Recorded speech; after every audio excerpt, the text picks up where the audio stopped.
8 a 20, nossa leitura devocional diz assim, Lucas 2:8.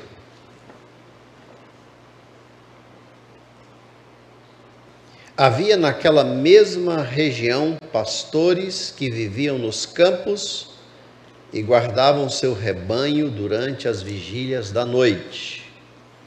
E um anjo do Senhor desceu aonde eles estavam, e a glória do Senhor brilhou ao redor deles e ficaram tomados de grande temor. O anjo, porém, lhes disse: não temais. Eis aqui vos trago boa nova de grande alegria, que o será para todo o povo. É que hoje vos nasceu na cidade de Davi o Salvador, que é Cristo o Senhor. E isso vos servirá de sinal: encontrareis uma criança envolta em faixas e deitada em manjedoura. E subitamente apareceu com o anjo uma multidão da milícia celestial, louvando a Deus e dizendo: glória a Deus nas maiores alturas e paz na terra a quem Ele quer bem. E ausentando-se deles os anjos para o céu, diziam os pastores uns aos outros: vamos até Belém e vejamos os acontecimentos que o Senhor nos deu a conhecer. Foram apressadamente e acharam Maria e José e a criança deitada na manjedoura. E vendo, divulgaram o que lhes tinha sido dito a respeito deste menino. Todos os que ouviram se admiraram das coisas referidas pelos pastores. Maria, porém, guardava todas estas palavras, meditando-as no coração. Voltaram então os pastores, glorificando e louvando a Deus por tudo que tinham ouvido e visto, como lhes fora anunciado. Amém? Lucas não fala dos magos, Mateus não fala dos pastores, cada um quis focar em uma visita, mas Lucas prestou atenção que naquele dia, naquela noite, brilhou uma luz. E isso é muito interessante. Quando Isaías fala do Salvador, do príncipe da paz, ele diz que naquela região brilharia a luz. Deus é luz, Deus gosta de luz. A ideia da luz na Bíblia é que ela vence a escuridão, ela vence o pecado, ela vence o medo. E naquele dia, tudo começou com uma luz, verso 9, que brilhou ao redor deles, que lhes trouxe grande temor, mas depois grande alegria. Deus é luz. Que Deus nos abençoe. Amém? Nova aliança. Aliás, a nossa equipe, a orquestra.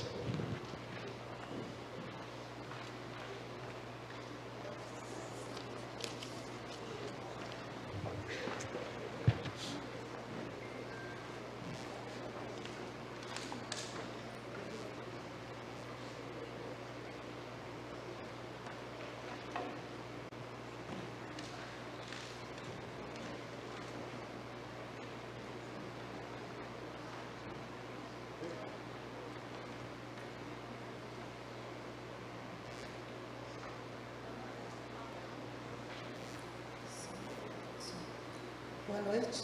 Convido novamente os irmãos a se colocarem de pé para louvar a Deus conosco.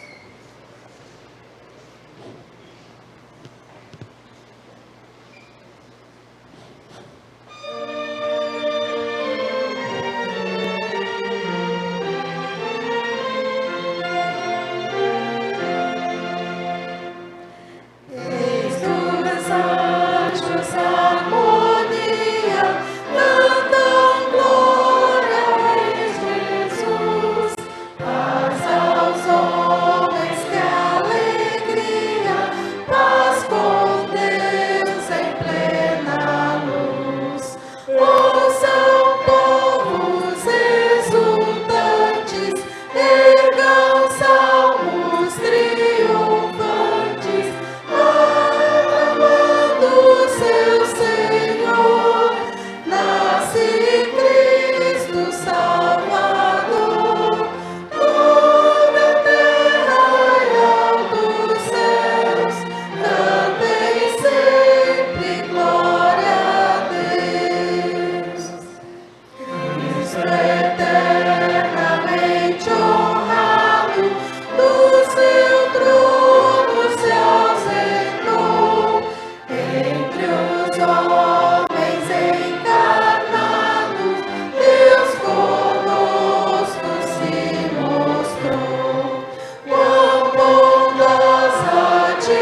nasceu, ele trouxe paz.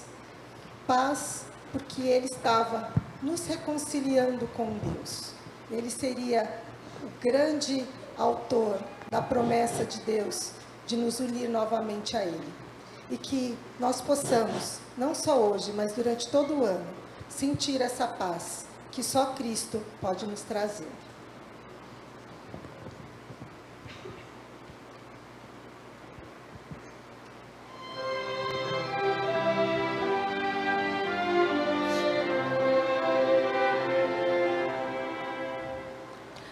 Noite de paz, noite de amor, tudo dorme em derredor, entre os astros que esfagem a luz,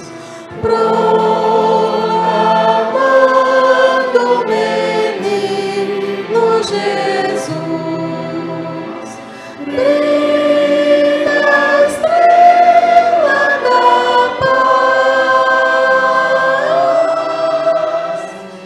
brilha a estrela da paz. Noite de paz, noite de amor.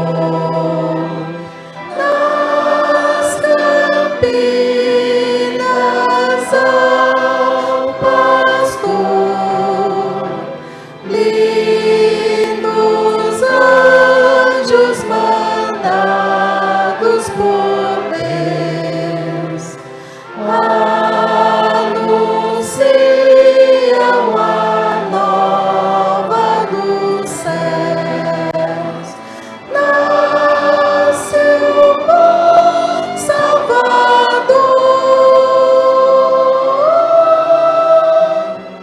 nasce o bom Salvador.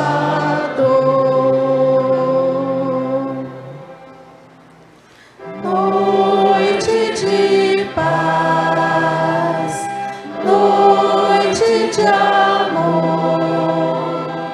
Oh, que belo resplendor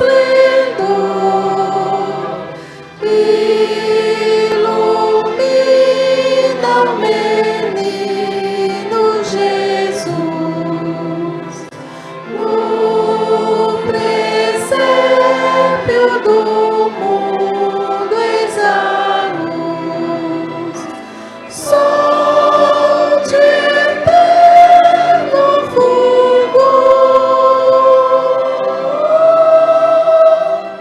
sol de eterno fulgor. Amém, irmãos. Obrigada. Podem sentar. E o coral pode vir para a gente fazer a nossa primeira participação.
Filipenses, capítulo 2, dos versículos 5 ao 10. As mamães que têm criancinhas pequenas, nosso berçário está funcionando caso precisem. Filipenses 2, 5 a 10. Diz assim: tende em vós o mesmo sentimento que houve também em Cristo Jesus, pois ele, subsistindo em forma de Deus, não julgou como usurpação o ser igual a Deus. Antes a si mesmo se esvaziou, assumindo a forma de servo, tornando-se em semelhança de homens e reconhecido em figura humana. A si mesmo se humilhou, tornando-se obediente até a morte e morte de cruz. Pelo que também Deus o exaltou sobremaneira e lhe deu o nome que está acima de todo nome, para que ao nome de Jesus se dobre todo o joelho nos céus, na terra e debaixo da terra, e toda língua confesse que Jesus Cristo é o Senhor, para a glória de Deus Pai. Amém? Senhor Deus, abençoa-nos na meditação da Tua palavra. Que ela seja tudo aquilo que o Senhor quer que ela seja. Que ela seja como uma espada de dois gumes.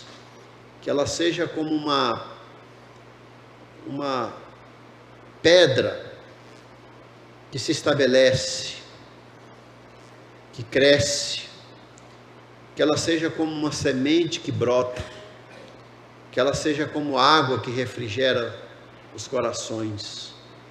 Que ela nos ajude a amar mais ao Senhor, compreendendo mais a Tua vontade. É assim que nós oramos em nome de Jesus. Amém. Queridos irmãos, chegando o Natal, muitos estão buscando aí o seu significado, festas, presentes, luzes, até em lugares em que não se reconhece Jesus como Senhor e Salvador, se celebra o Natal. No Japão, por exemplo, eu estive lá no Natal uma vez, eles celebram, eles têm presentes, as lojas se abrem, tem luzes para todos os lados, mas eles nem mencionam o nome do Salvador. E aqui o apóstolo Paulo, ele traz esse assunto para os filipenses. Ele está preso e ele ouve que há uma certa desunião na igreja de Filipos. Há um acirramento de forças. No capítulo 2 ainda, versículo 1, ele cita isso.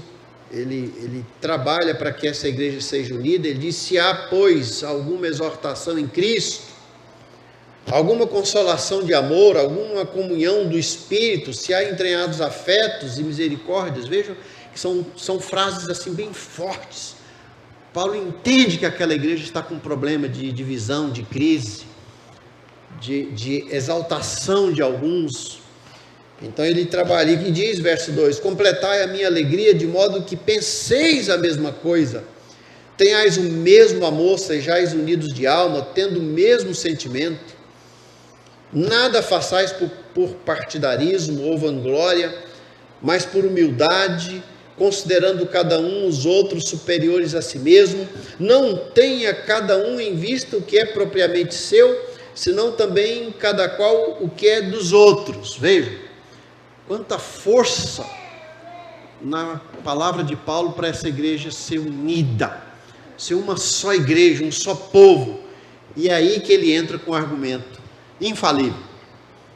É aí que ele diz: tende em vós o mesmo sentimento. O texto está ligado ao anterior. Essa disposição mental que tem que ter na igreja, Paulo diz: olhe para o que Jesus fez. Se Jesus fez isso, e é o que nós vamos falar, como vocês podem fazer assim, diferente? Se o Mestre foi tão humilde, como é que nós podemos ser orgulhosos? Como é que nós podemos nutrir sentimento de facção, de divisão, de prepotência, de soberba, de partidarismo dentro da igreja, se o Mestre foi tão humilde, se o Mestre fez tanto por nós? Por isso que Paulo escreve esse texto do versículo 5 ao 10, ele não é por acaso, ele não é solto, não é só para falar do nascimento, ele é para justificar o pedido que Paulo está fazendo para a igreja nos versículos anteriores, da união, da santidade, da beleza da comunhão e da comunidade. E é por isso que ele cita o Senhor Jesus e como é que ele veio até nós. E a primeira maneira que ele vem para exemplificar para essa igreja orgulhosa e prepotente de Filipos é que Jesus veio de maneira humilde. Tende em vós, verso 5, o mesmo sentimento que houve também em Cristo Jesus. E olha, ele subsistindo em forma de Deus, em outra linguagem, ele vivendo como Deus, porque ele é Deus, ele sempre foi Deus.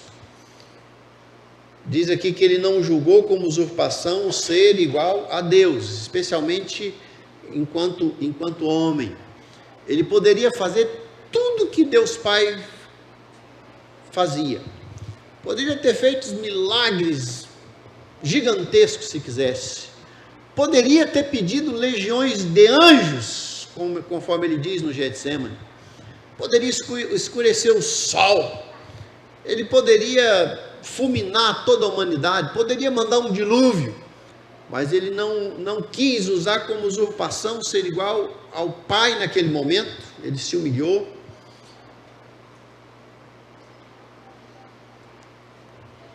Antes a si mesmo, verso 7, se esvaziou, assumindo a forma de servo, tornando-se em semelhança de homens e reconhecido em figura humana.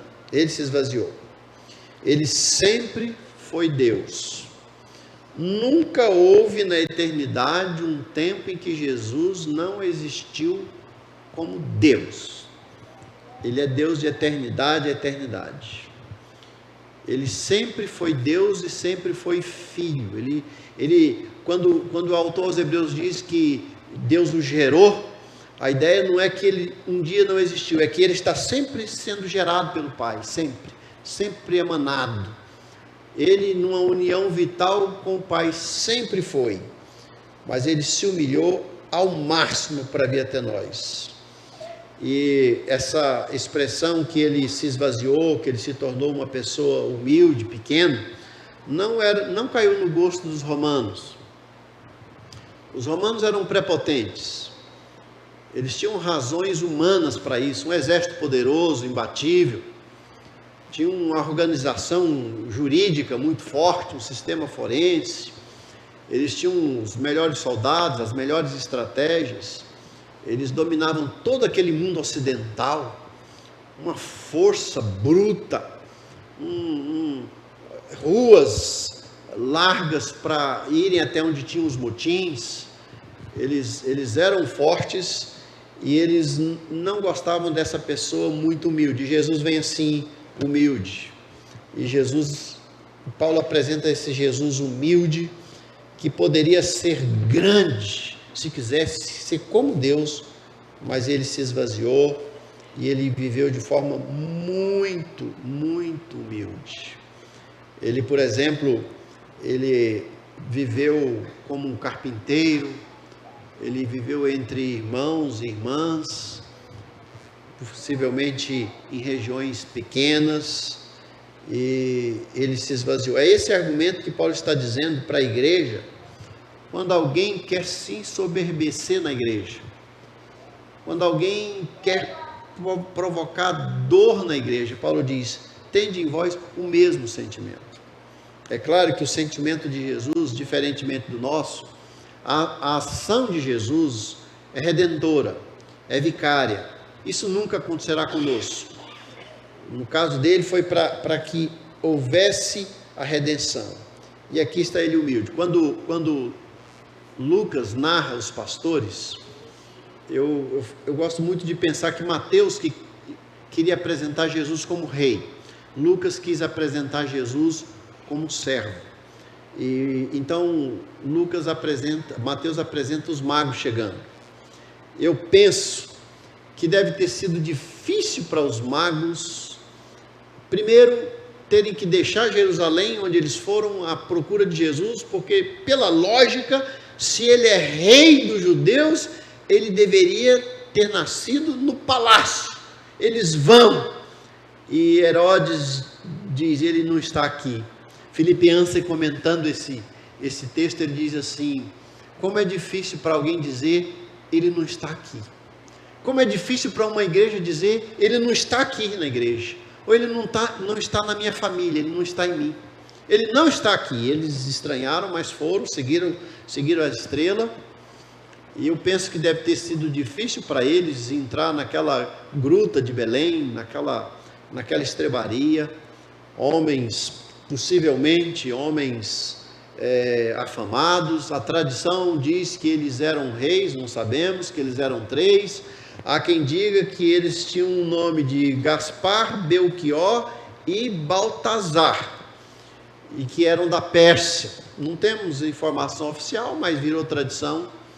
O fato é que eles olharam e viram um menino muito humilde.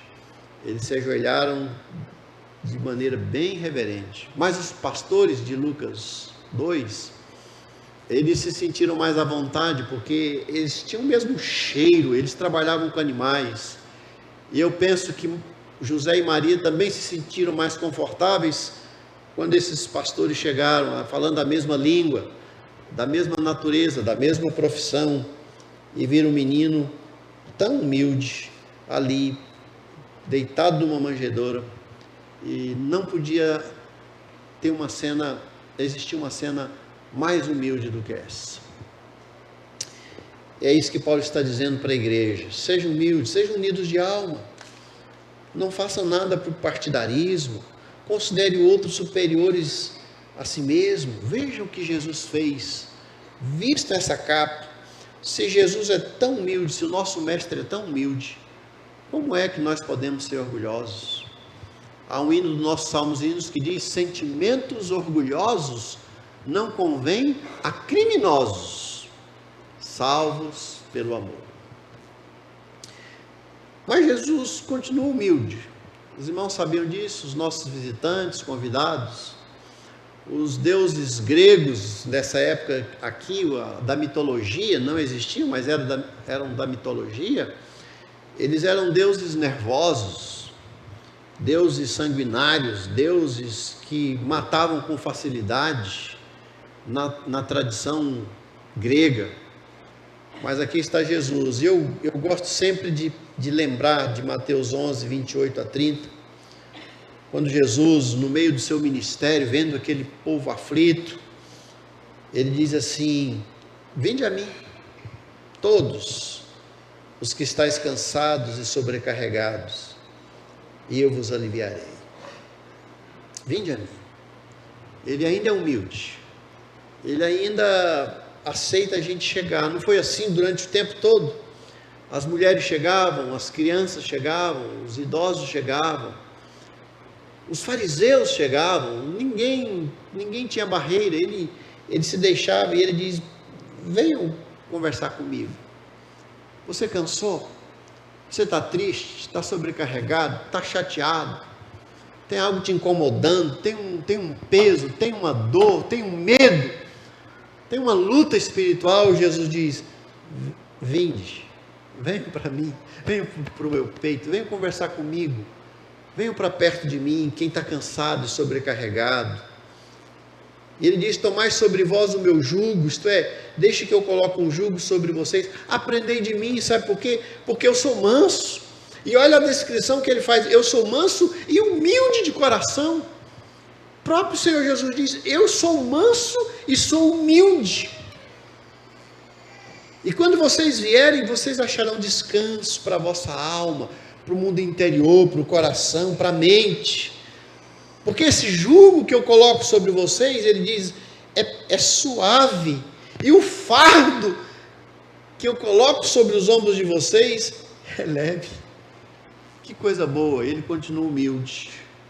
Natal é Jesus se apresentando de maneira humilde. E aqueles que ainda não têm Jesus como Senhor e Salvador podem chegar. Porque o nosso Salvador é muito humilde. Segunda maneira que Paulo diz é que Jesus se apresentou de maneira acessível.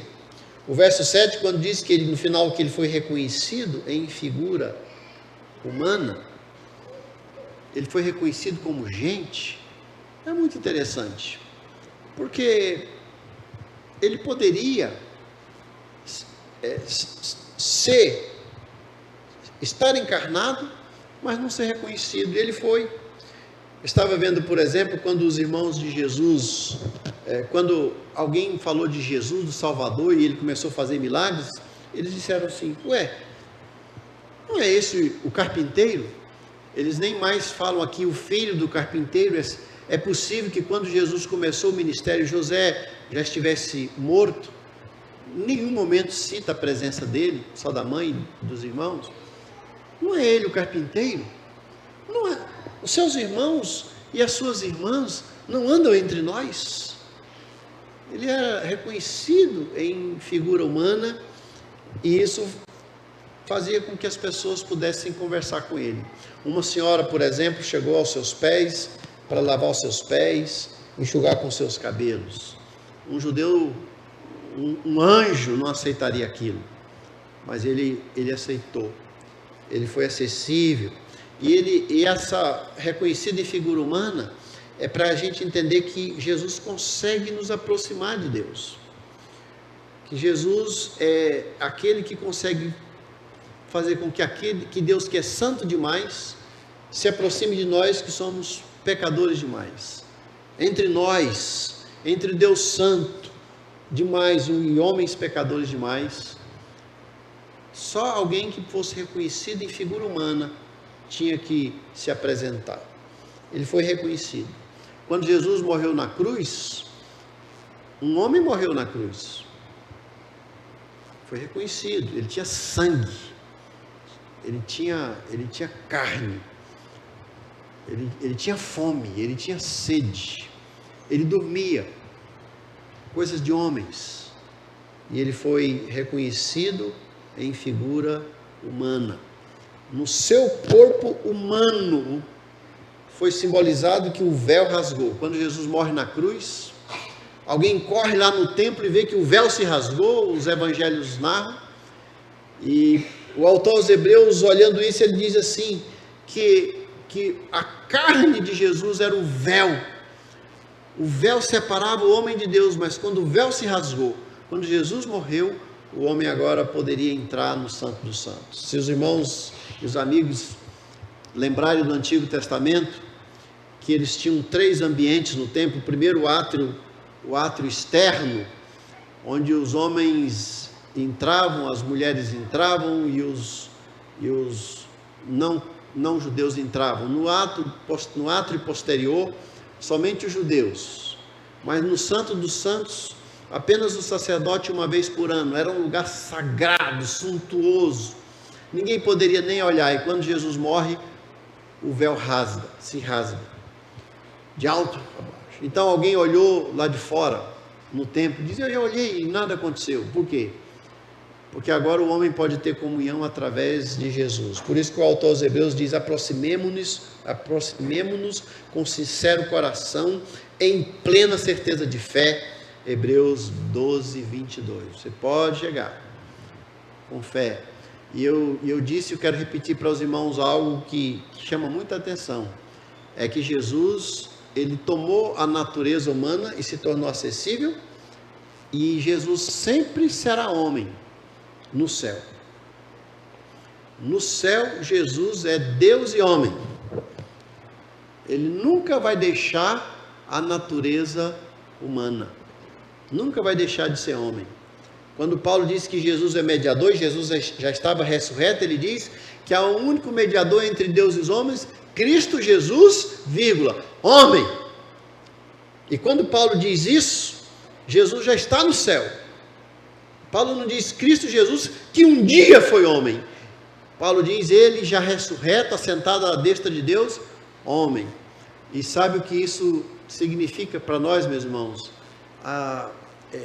Nós vamos nos sentir bem confortáveis no céu, muito, não como estrangeiros, porque nós vamos ter Deus em figura humana ali, vai ser bom, ele vai ser parecido com a gente, o rosto, o andar, ele vai passar por nós, e ali ele está o Salvador, Cristo Jesus, homem, ele é Deus, mas ele é igual a gente.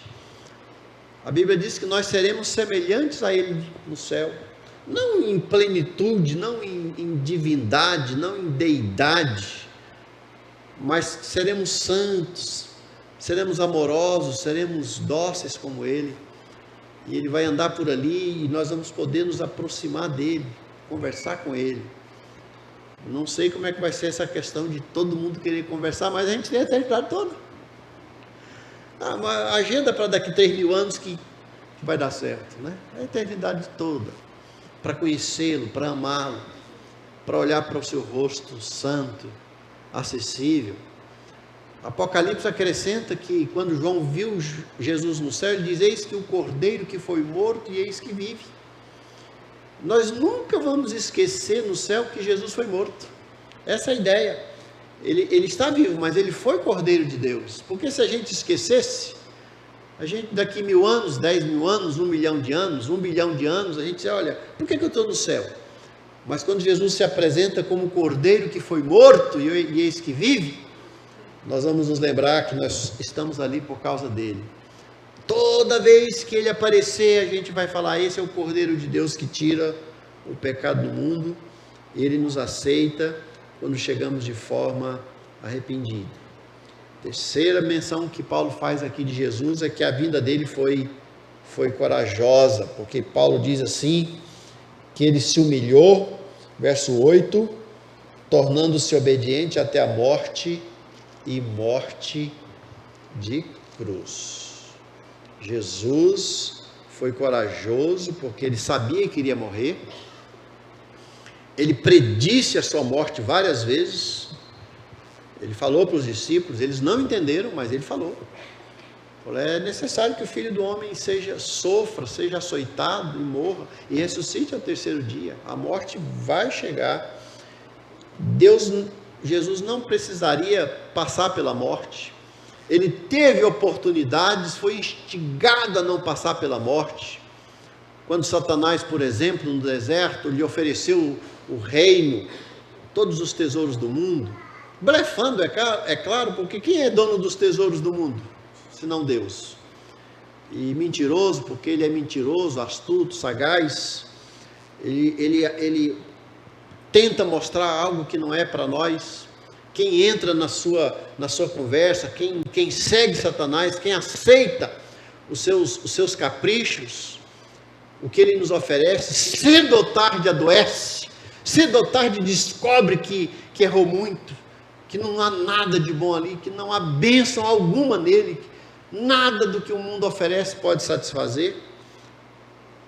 Ele sabia que iria morrer, mas ele vem. Ele vai enfrentar aquilo que Paulo em 1 Coríntios 15, 26 diz: o último inimigo a ser destruído é a morte. Vai ser destruído, mas é inimigo, é duro para valer.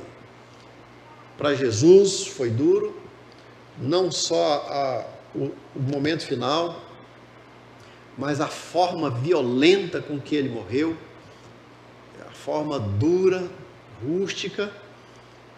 Hoje cheguei mais cedo, eu gosto sempre de chegar mais cedo para meditar naquilo que eu vou falar. E quando fala que Jesus era carpinteiro, né? Ele não é ele o carpinteiro.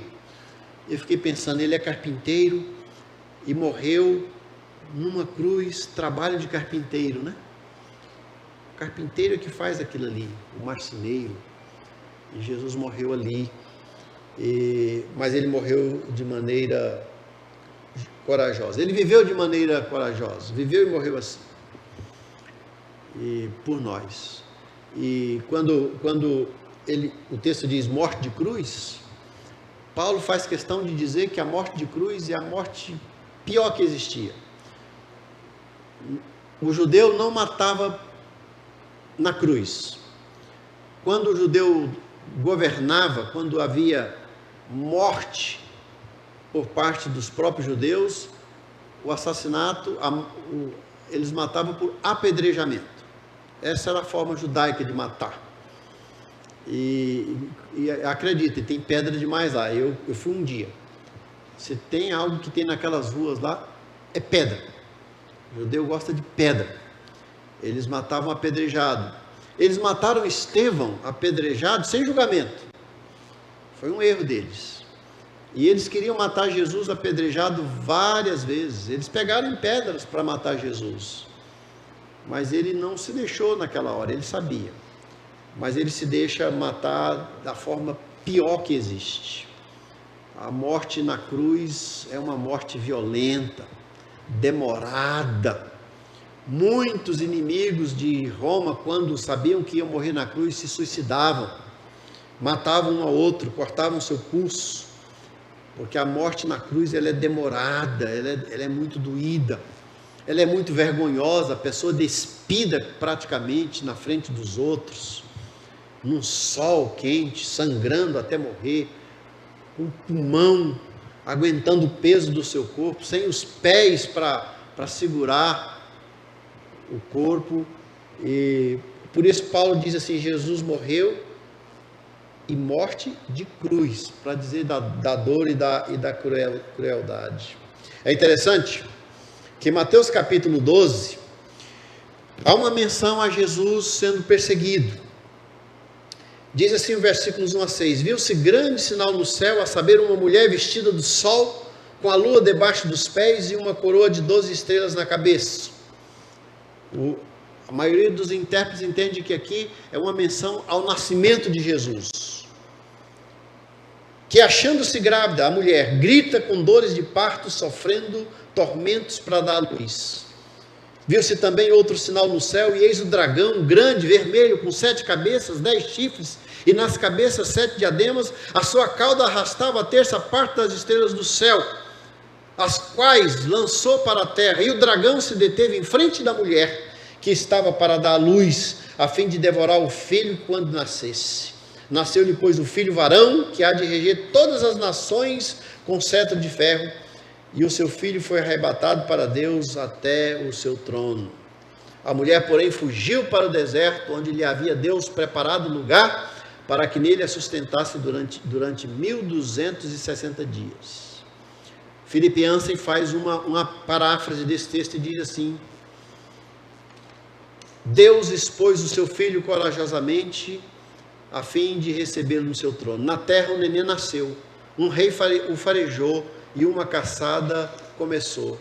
O grande amor de Deus foi estampado no universo quando Deus fez com que seu filho corresse tanto risco. Os irmãos sabem que desde criança Jesus foi caçado, e ele viveu corajosamente por nós. É por isso, queridos irmãos, que Paulo diz aos crentes dessa igreja: vivam unidos, não temam nem a morte, não temam nada, porque Jesus viveu e morreu por nós. Nós tememos a morte. Nesses anos todos de pastorado, eu tenho acompanhado mais lutos do que o que eu gostaria que deveria. Quando vou ao cemitério, uma vez fui olhando nas lápides, tirei uma tarde para ler lápides. Após entregar o irmão que faleceu, lendo as lápides, eu vi lá um menino que morreu aos 23 anos, escrito assim: saudade eterna dos seus pais. Eu imagino que os pais dele ainda choram por ele. Eu choraria a vida inteira. Vi lá uma lápide de um nenenzinho, um menininho que morreu, estava escrito assim: você foi por pouco tempo nossa maior alegria, mas será para sempre nossa melhor recordação. E fui lendo, e lendo, e lendo. Eu terminei, escrevi um texto até, pus lá no Facebook, nos meus textos. E no final eu disse assim, ninguém deveria vir ao cemitério. Quem deveria vir? Ninguém deveria visitar o cemitério, vírgula, a não ser para trazer alguém querido e consolar pessoas amigas, que era o que eu estava fazendo naquele dia. A morte é dura, ela chega em nossas famílias. É possível que você tenha gente muito perto, que já foi embora, que já morreu, que já partiu para a eternidade. Esse texto diz que o nosso Salvador foi corajoso e foi obediente até a morte. Mas não ficou ali. Porque o último ponto que Paulo diz para nós é que Jesus veio e viveu de maneira gloriosa. Os últimos versículos dizem que pelo que também Deus exaltou, por causa da sua morte, Deus o exaltou sobremaneira. Ele deu o nome que está acima de todo nome. Não existe nome dado entre os homens, entre os anjos, acima do nome do Salvador, para que ao nome de Jesus se dobre todo o joelho nos céus, tudo que tem nos céus, todos os anjos, todas as entidades celestes, na terra e debaixo da terra, aqueles que já morreram, e toda língua confesse que Jesus Cristo é Senhor, para a glória de Deus Pai. É muito bom ver que a vida de Jesus, a vinda dele começou numa manjedoura, mas termina no trono. Começou humilde e pequeno, mas termina governando o mundo inteiro. O livro de Apocalipse é muito interessante porque ele tem mais ou menos ali do capítulo 6 ao capítulo 18 de Apocalipse, quase todo ele falando do diabo. Mas aí quando começa ali o capítulo 19, o 20, que ele é preso, quando termina o livro de Apocalipse, quem está no trono não é o diabo, é o Senhor Jesus. É isso que Deus fez com ele. Diante dele todo joelho se dobrará, inclusive dos demônios. Toda língua confessará que ele é o Senhor. Ele já reina entre nós. Mas um dia isso vai se consumar. Eu me uno àqueles que acreditam que Jesus sempre reinou. Gosto do Cooper quando ele diz que não existe 1 centímetro sobre a face da terra que Jesus não possa colocar o pé e falar, é meu. Não existe 1 centímetro sobre a face da terra que Jesus não possa colocar o pé e falar, é meu. Ele tem domínio do céu, ele tem domínio do inferno, ele tem domínio de cada centímetro da nossa vida, da nossa cidade, da nossa igreja.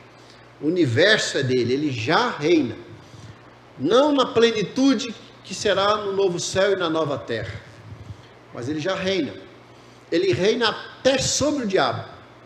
Calvino chamava o diabo de Deus, porque o diabo só vai até onde Deus permitir, e Deus pode usar até o diabo para cumprir os seus propósitos. Nada acontece sem o governo, sem a permissão de Deus. Jesus reina, mas a plenitude do seu reinado acontecerá quando ele voltar pela segunda vez, quando todo joelho se dobrará, quando toda língua confessará que Jesus é o Senhor. Por isso a gente canta hoje isso. Por isso nós chamamos todo homem à conversão, chamamos toda pessoa a entregar sua vida a Cristo, a se render, a se ajoelhar diante dele, a se render ao Salvador, porque é assim que nós vamos viver durante toda a eternidade. Eu quero terminar voltando ao início. Paulo, ele está preso, ele está triste porque ele sabe que na igreja há partidarismo, vanglória, soberba, prepotência. Ele escreve essa carta e ele diz, a única forma de vencer a prepotência, a soberba, a dor da igreja, a divisão da igreja, é apresentando aquele que poderia governar com soberba, mas ele veio de maneira humilde, ele veio e se tornou acessível, ele veio de maneira corajosa e gloriosa. O que Paulo está dizendo, olhem para Jesus e vivam igreja como igreja. Olhem para Jesus e se perdoem. Olhe para Jesus e abra mão do partidarismo. Olhem para Jesus e abram mão da vanglória, da soberba. Abram mão da divisão. Abram mão das crises. Sejamos uma só alma, um só povo, um só sentimento. Porque é isso que Paulo viu na vinda do Senhor Jesus. É assim que Paulo aplicou a vinda do Senhor Jesus na vida da igreja de Filipos. E olha que ele estava preso, e olha, queridos irmãos, um homem preso, ele perde toda a sua força. Um homem que já foi preso, e eu já visitei muitos. Ele perde um pouco da sua prepotência, se torna humilde. E esse homem humilde está dizendo do Salvador. Eu li como os apóstolos terminaram a sua vida.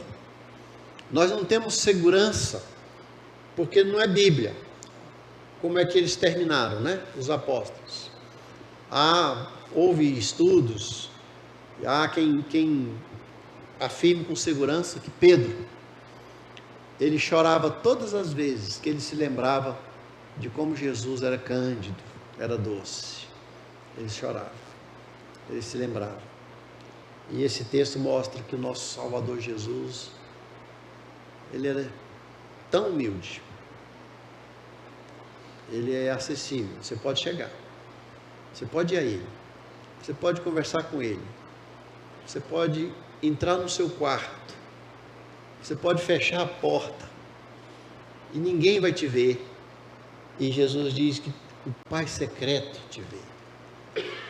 Ele vê, ele aceita, ele gosta de gente, ele gosta de nós, ele nos abraça, ele cuida de nós, ele passou por aquilo que mais nos angustia. Eu estranharia se Jesus não tivesse passado pela morte, fizesse a obra dele sem passar pela morte. Na hora mais dura da humanidade, que a humanidade passa, ele se afasta. Mas ele quis passar. Eu vou enfrentar isso aqui. Alguém disse que a morte é um dia que merece ser vivido. Ele quis. Ele foi. Ele passou. E Paulo diz assim, é na morte dele que nós temos a vitória.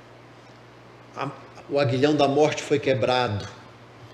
Agora nós vamos passar. Não vai ser fácil, meus irmãos. Não é fácil. Mas nós vamos passar, porque Jesus passou na frente, nosso modelo, de maneira corajosa. Ele foi, ele venceu. Ele poderia ter convencido Pilatos a soltá-lo. Ele calou a sua boca. Ele não reclamou. Ele se entregou como Cordeiro de Deus que tira o pecado do mundo. Ele foi. Mas esse Jesus glorioso, ele promete para nós que quem passar pela morte, quem estiver em Cristo, quem estiver nele, vai reinar com ele, vai morar no céu, vai viver a vida eterna, sem pecado, sem dor, sem choro, sem luto, sem noite escura, sem medo, sem pavor. Não vai ter grito, não vai ter sirene, não vai ter ambulância passando, não vai ter o som de espadas, tiros, não vai ter dor, nada. Uma gente feliz vivendo ao lado daquele que vai ser homem conosco, andando no nosso meio, nos abençoando para sempre. Vai valer a pena. Vai ser muito glorioso. C.S. Lewis, eu termino com essa frase, naquele livro, na série Nárnia, quando ele fala daquele homem que tinha uma charrete e que chegou em Nárnia, foi seu primeiro rei. Quando ele chega, ele diz assim, o cocheiro, se eu soubesse que existia um lugar assim, eu teria sido um homem muito melhor lá no lugar de onde eu vim. Queridos irmãos, Paulo está dizendo, Porque é assim. Porque Jesus veio de maneira humilde, acessível, corajosa e gloriosa. Seja um crente melhor. Não haja em vós partidarismo. Não haja em vós vanglória. Não haja em vós divisão. Seja um crente melhor. Amém. Senhor Deus, nós respondemos a essa mensagem positivamente. Nós queremos ser crentes melhores, mais humildes, mais consagrados, mais dedicados, mais cândidos, mais reverentes. Obrigado pelo modelo do nosso Salvador. Nós não estamos seguindo um Deus nervoso. Nós estamos seguindo um Deus que em Cristo Jesus teve a sua ira aplacada. Um Deus que nos chama. Um Deus que entra no nosso quarto. Um Deus que conhece a nossa despensa. Um Deus que ouve as nossas orações. Um Deus que sabe o nosso nome, sabe onde moramos. Um Deus que sabe da nossa dor. Um Deus que sabe da nossa angústia, da nossa chateação, do nosso temor. Um Deus que sabe da nossa ansiedade. Um Deus que conhece a natureza humana porque foi humano em Cristo e é humano em Cristo. Obrigado, Pai, que nesse Natal nós sejamos pessoas, nós tomemos a decisão de ser pessoas melhores, crentes melhores. Muito obrigado, em nome de Jesus. Amém. Deus abençoe.